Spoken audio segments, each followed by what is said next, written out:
Kemudian berikutnya kata beliau, faslun fin nusyuz. Faslun, fasal. Ya, pasal ini maksudnya tentang apa? Tentang nusyuz. Sudah kita terangkan ya mana dari nusyuz. Di dalam pembahasan ini ada 4 hal. Definisi nusyuz. Nusyuz sudah kita terangkan bahwa dia secara bahasa dari bermana apa? Tempat yang tinggi. Dan secara istilah adalah perempuan keluar dari ketaatan yang wajib terhadap suaminya. Itu nusyuz. Jadi kalau istri membangkang terhadap suami, tidak taat, tidak menunaikan kewajibannya, maka dia disebutkan, dianggap sebagai apa? Melakukan nusyuz. Kata beliau, rahimahullah, wa in khafatil mar'atu min zawjiha nusyuzan aw i'radan, fala ba'sa an tastardiyahu bi isqati ba'di huquqiha, kama fa'alat Saudah. Hina khafat ay yutallikaha Rasulullah sallallahu alaihi wasallam. Apabila seorang perempuan khawatir nusyuz dari suaminya, ya, misalnya dia ada hal yang dia tidak suka pada suaminya, jelas ya, atau misalnya ada hal yang dia tidak mampu melakukannya, dia khawatir kalau diminta oleh suaminya dia tidak taat sehingga terjadi nusyuz. Atau misalnya suaminya sendiri ya tampak pada istrinya hal-hal yang mungkin kalau hal itu dilakukan oleh istri, suami akan berpaling meninggalkan istri. Nah, maka kalau si istri khawatir hal ini terjadi dari suami, fala ba'sa, maka tidak apa-apa. Ya, kata Ibnu Qudamah rahimahullah, antastardiyahu, dia meminta keridhaan suami bi isqati ba'dhi huquqiha, dengan menggugurkan sebagian hak-haknya. Jadi kalau misalnya si istri khawatir itu dari suami, boleh saja istri menggugurkan sebagian apa? Sebagian haknya, sebagaimana Saudah, beliau menggugurkan sebagian haknya tatkala Saudah khawatir Rasulullah akan mentalaknya. Ya. Jelas ya? Jadi saat Saudah radhiyallahu taala anha sudah melihat ya tanda-tanda tersebut dari Nabi sallallahu alaihi wasallam, maka Saudah pun pintar. Ya. Karena keberadaan Saudah sebagai istri Nabi tentunya adalah keutamaan. Karena Saudah melihat hal tersebut, segera ia berkata, menawarkan kepada Nabi Sallallahu Alaihi Wasallam agar supaya harinya diberikan saja kepada siapa? Kepada Aisyah. Karena memang semua istri Nabi tahu bahwa di antara istri-istrinya yang paling disayang oleh Nabi adalah siapa? Adalah Aisyah. Baik. Maka ini diperbolehkan. Iya. Diperbolehkan. Dan dalil tentang masalah Saudah itu tadi sudah kita terangkan ya, kita bacakan tadi dari uraian Ibnu Qudamah.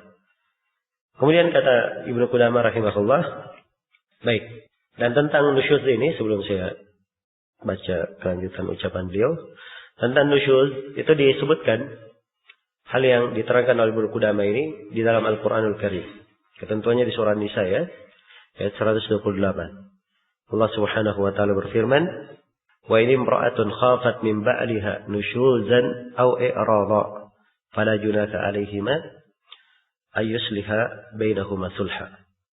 Apabila seorang perempuan khawatir ada nusyuz atau keberpalingan dari suaminya, maka tidak apa-apa terhadap keduanya untuk mengadakan suluh di antara keduanya. Nah, ini suluh ini menggugurkan apa? Sebagian hak. Nah, karena itu dibolehkan si istri yang menggugurkan sebagian haknya. Seperti hak bermalam, hak nafkah, hak tempat tinggal. Dia gugurkan sebagian haknya, tidak ada masalah. Ini sudah berlalu ya, kita bahas di pembahasan apa kemarin? Tentang nikah, nisyar ya. Ya, yang penting nikah. Di mana si istri kadang berkata kepada laki-laki, nikahi saya. Dan tidak apa-apa misalnya dia gugurkan hak bermalam, sebagian hak nafkah dan seterusnya. Iya. Jadi nikah mulai jadi tren ya di masa belakangan, apalagi di sejumlah tempat di Timur Tengah, tatkala banyak gadis-gadis tua yang belum menikah. Ya. Maka kadang hal ini dilakukan oleh sebagian perempuan yang mereka menggugurkan sebagian haknya untuk yang memuliakan dirinya mendapatkan suami. Nah, dan telah kita terangkan bahwa sepanjang syarat-syarat nikah terpenuhi, maka nikah yang seperti ini tidak ada masalah. Kemudian kata Ibnu Qudamah, wa in khafa ar-rajulu nusyuza imra'atihi. Nah, sekarang Ibnu Qudamah terangkan tentang tahapan yang dilakukan oleh suami bila khawatir terhadap nusyuz istrinya. Ya. Idza khafa ar-rajulu nusyuza imra'atihi. Apabila seorang suami khawatir terhadap nusyuz seorang istri, misalnya sudah mulai kelihatan ya. Ya, kalau dipanggil misalnya, ya kelihatan berat, ya, kelihatan tidak suka, malas, ya. Jelas ya? Atau kelihatan misalnya adabnya bersama suaminya kadang kurang bagus. Nah, jadi kalau kelihatan nusyuz seperti ini, maka yang pertama apa yang dilakukan oleh suami? Wa'adhaha. Dinasihati si istri. Ya, diingatkan tentang hak-hak suami. Dan diingatkan tentang bahaya nusyuz tersebut. Nah, ini tahapan yang pertama yang dilakukan. Dinasihati. Fa in adharat nusyuzan, kalau dia tetap menampakkan nusyuz setelah dinasihati, ya, maka tahapan berikutnya hajaraha fil mabja. Maka boleh dihajar. Ya, di dalam tempat tidur saya. Jelas ya? Dihajar dalam masalah apa? Tempat tidur saya. Nah, tapi ini dia lakukan di rumahnya saya. Ya, bukan dihajar maksudnya dihajar, wah si istri ini tidak mau dengar. Akhirnya suami dia menginap di tempat lain, menginap di rumah orang tuanya misalnya. Ya tidak, tapi kalau terjadi hajar itu hanya di mana? Di dalam rumah saya. Iya. Baik. Kalau dia tidak mempan, bagaimana? Ya, hal tersebut tidak mempan terhadap si istri. Ya. Apa yang dilakukan? Kata Ibnu Qudamah rahimahullahu taala, fa illam yarda'ha dzalik falahu ay yadribaha darban ghairu mubarrih.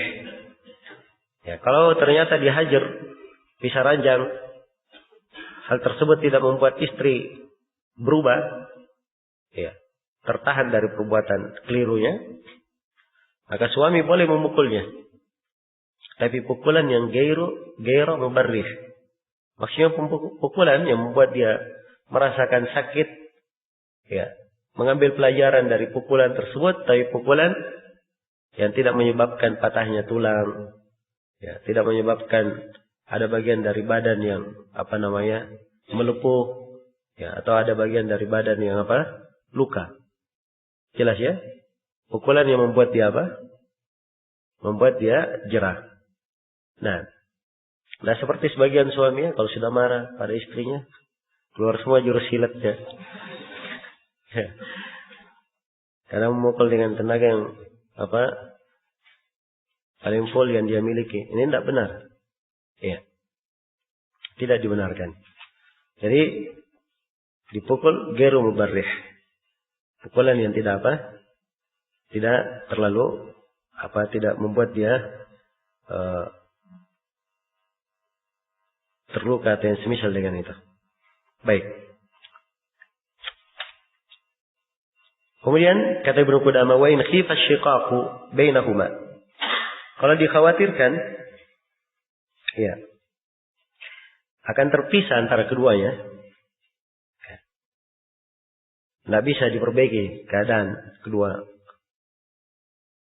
suami istri ini, maka kata Ibnu Qudamah, ba'atsal hakimu hakaman baina ahlihi wa hakaman min ahliha mu'minaini. Maka hakim, ya, dia kata misalnya ini tidak bisa diperbaiki dan suami mengadukan istri juga misalnya mengadukan suami, ya, dan tidak ada bukti antara keduanya, maka ini cekcok ya antara suami istri.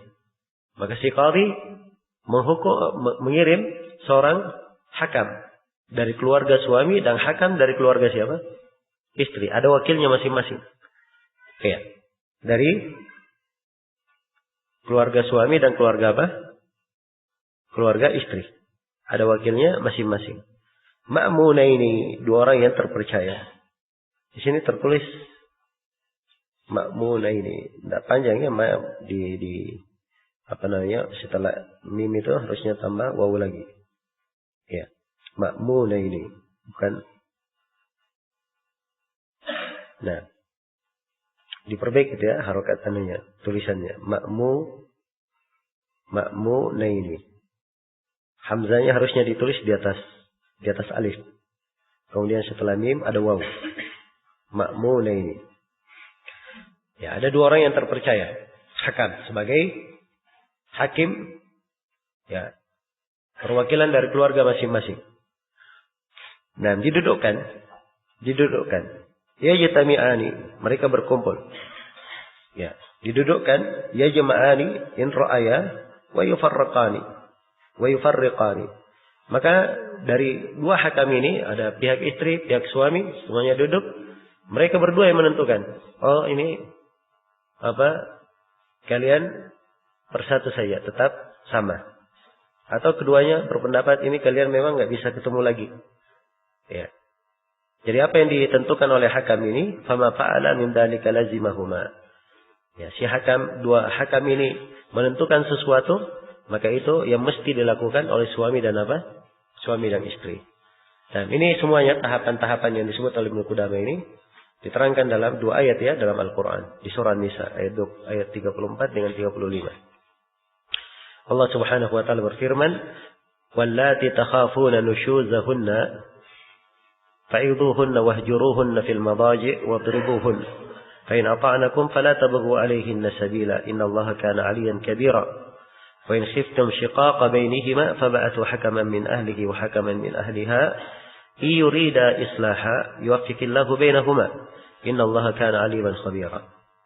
Nah, ini dari ketentuan yang sangat indah di dalam Al-Quran ini.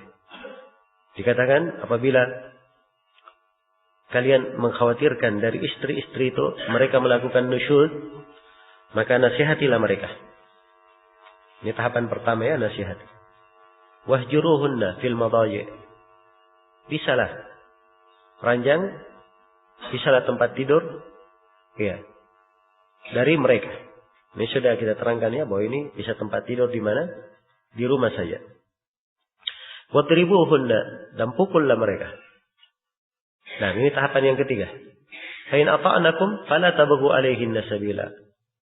Kalau setelah itu si istri taat, setelah mendapat tahapan-tahapan tersebut dia taat, maka tidak ada jalan atas kalian terhadap para istri. Tidak boleh ditalak, tidak boleh dilepaskan karena dia sudah menunaikan kewajibannya kembali kepada jalannya. Kemudian Allah ingatkan, innallaha kana 'aliyan kabira. Sungguhnya Allah maha tinggi lagi maha besar. Kenapa disebutkan dua nama ini? Allah maha tinggi lagi maha besar. Sebab ini peringatan ya, bahwa di dalam hal ini seseorang melakukan sekadar keperluan.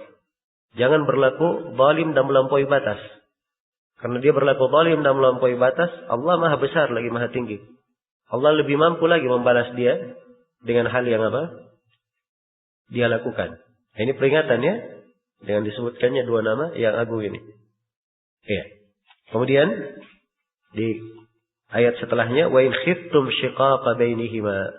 Kalau kalian khawatir mereka berdua ini akan berpisah, fab'athu hakaman min ahlihi. Ya, maka utuslah utusan dari keluarganya. Nah, dari keluarga laki-laki. Wa hakaman min ahliha, dan utusan dari keluarga perempuan. Ini hakam ya, yang menjadi wakil hukum dari mereka masing-masing. Ya, kalau bahasa sekarang, setiap orang, andai kata misalnya dikatakan pengacara, setiap orang ya, kirim pengacaranya masing-masing. Ya, tapi ini bukan pengacara yang dibayar dari pihak keluarganya yang dipercaya. Nah, itu yang mewakili, yang menentukan. Setelah duduk keduanya, dilihat masalahnya apa, dipelajari seluk-beluknya. Ya, kalau keduanya berpendapat, oh ini bisa disatukan antara keduanya. Kalian suami istri, maka bersatu saja. Tapi istri kurangnya begini, suami kurangnya begini, maka diperbaiki dalam hal ini. Ini tidak ada masalah ya. Jadi kalau si dua hakam ini menentukan seperti itu, Maka itu yang harusnya dipegang oleh suami dan istri. Kalau ternyata si dua hakam tersebut memutuskan keduanya untuk berpisah, tidak bisa ketemu lagi, maka keduanya dipisahkan. Nah, baik. Jadi ini ketentuan dari ayat. Dan di sini di akhir ayat dikatakan iyurida islahan yuwaffiqillahu bainahuma. Kalau keduanya menghendaki islah, Allah akan beri taufik.